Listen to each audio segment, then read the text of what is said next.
Hello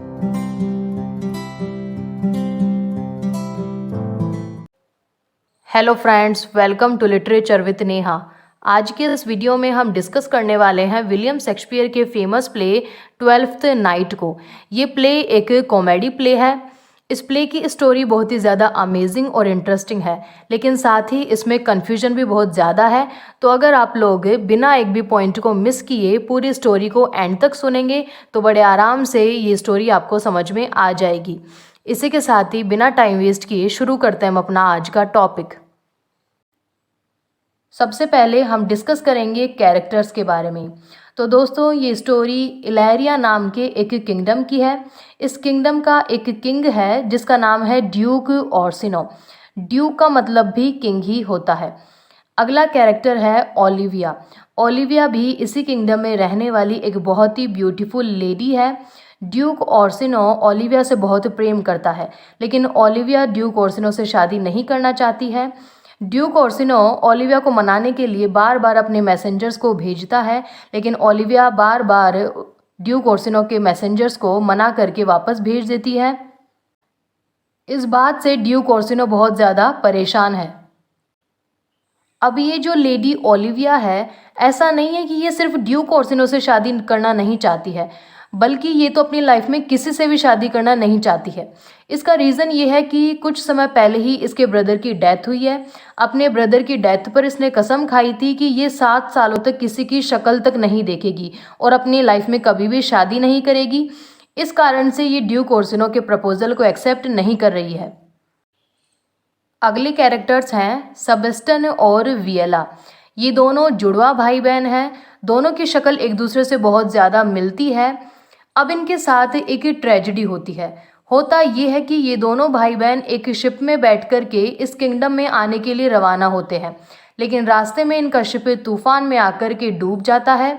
तो वियला जो बहन है, इसको तो शिप का कैप्टन बचा लेता है। जब वियला होश में आती है तो उसे लगता है कि वो अपने भाई से दूर हो चुकी है। इसे लगता है कि इसके भाई की डेथ हो गई है। ये सोच कर के ये बहुत ज़्यादा परेशान हो जाती है कि अब मैं अकेली इस दुनिया में क्या करूँगी। लेकिन ये जो शिप का कैप्टन है जिसने इसकी जान बचाई है, वो इसकी एक और मदद करता है। ये कैप्टन वियला को ड्यूक ऑर्सिनो के यहाँ पर काम दिलवाता है ताकि वो अपना गुजारा कर सके। तो जल्दी काम पाने के चक्कर में वियला अपनी आइडेंटिटी बदल लेती है और अब वो लड़की से लड़का बन जाती है और अपना नाम कसेरियो रख लेती है। तो वियला जो कि अब एक लड़का है, कसेरियो है, वो ड्यूक ऑर्सिनो के यहाँ पर बड़ी शिद्दत से काम करती है।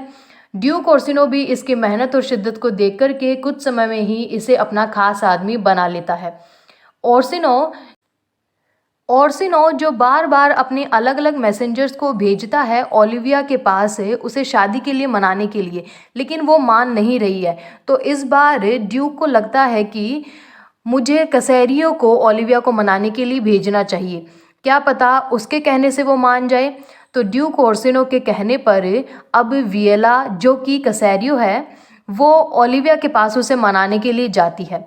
लेकिन अब किंग ड्यूक ऑर्सिनो के ऑर्डर पर वियला वहाँ जा तो रही है, लेकिन दिल से ये वहाँ जाना चाहती नहीं है, क्योंकि अब ये खुद ड्यूक ऑर्सिनो को पसंद करने लगी है। अब है तो लड़की ही, सबको दिखाने के लिए लड़का बनी हुई है। वहाँ जब ये जाती है तो कुछ और ही सीन हो जाता है।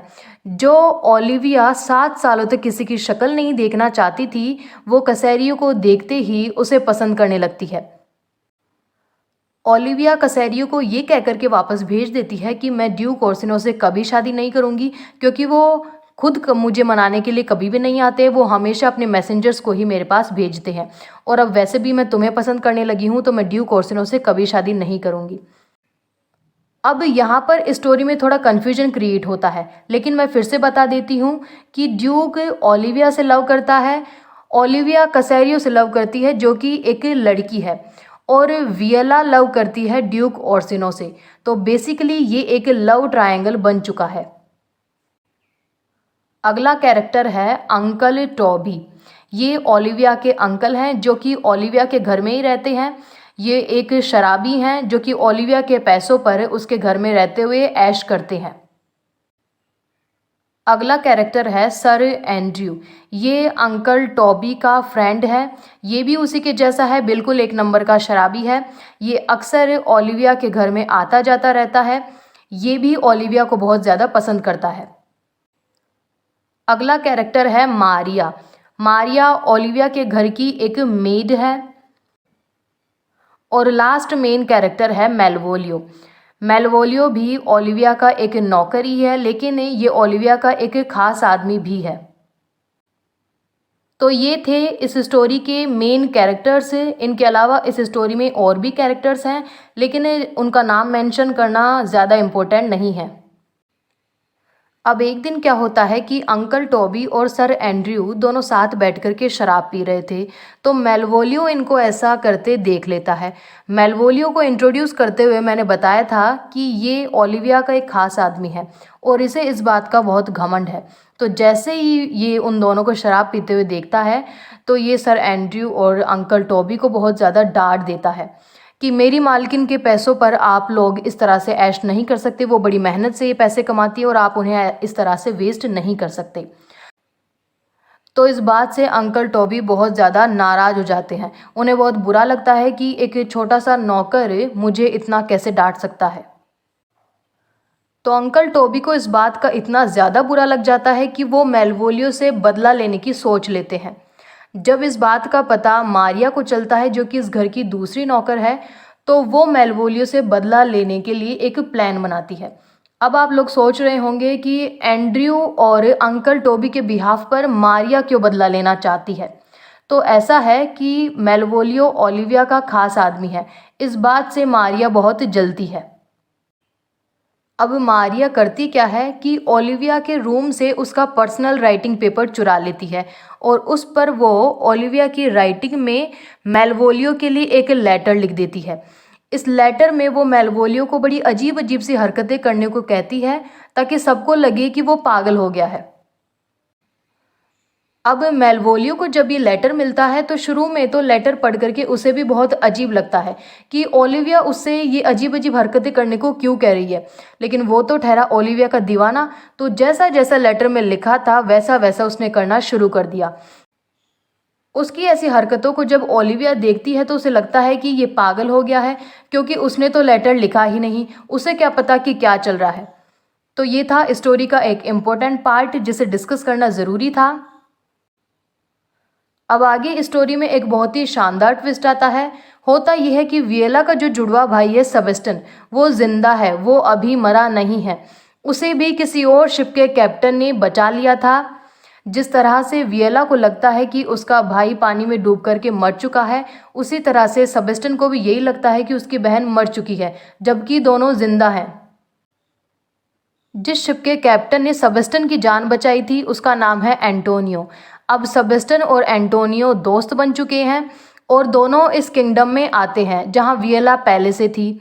अब ये जो एंटोनियो है, इसका किंग ड्यूक ओर्सिनो के साथ कोई पुराना झगड़ा है, इसलिए ये दोनों छिपते छिपाते यहाँ पर आते हैं।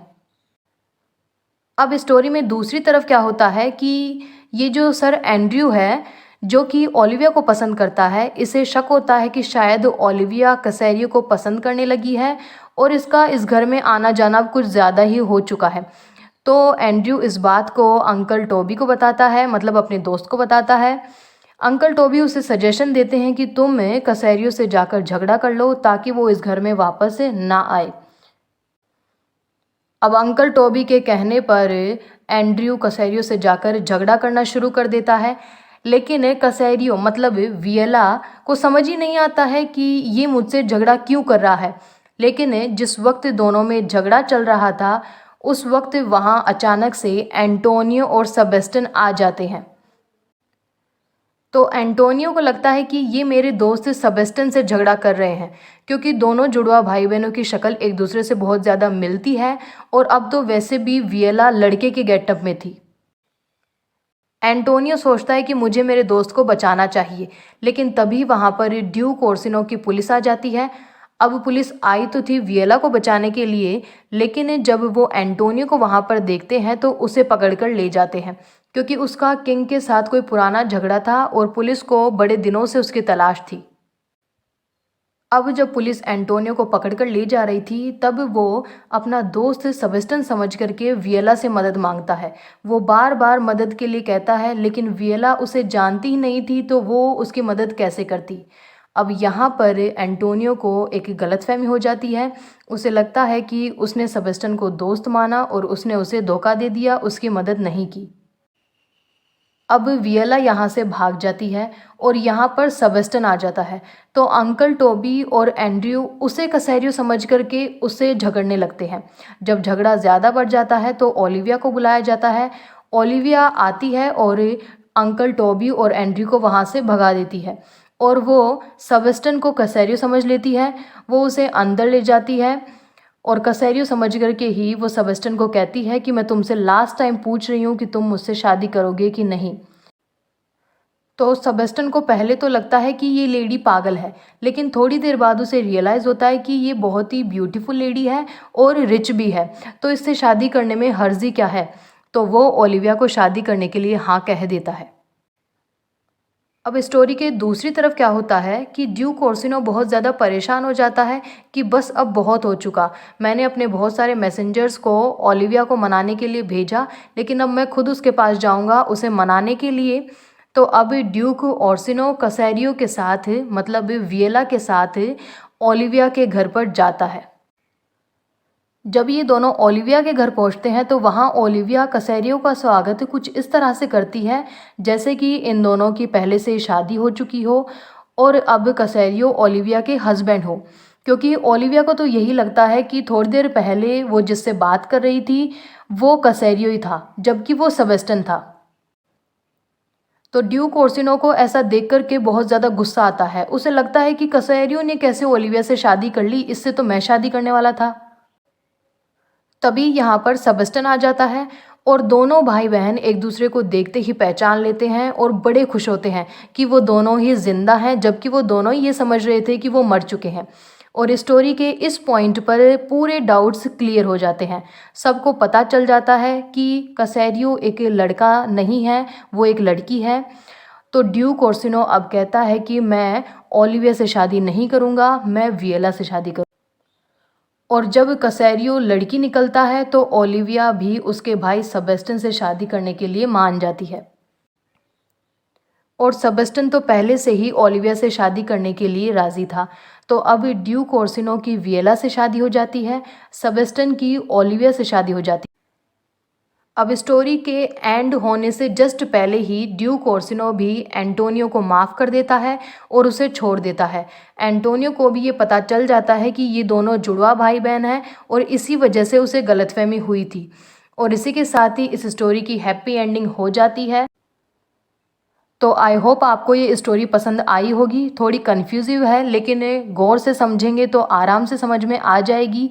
अगर आपको वीडियो अच्छा लगा है तो लाइक शेयर कमेंट और सब्सक्राइब करें। वीडियो को एंड तक देखने के लिए थैंक यू।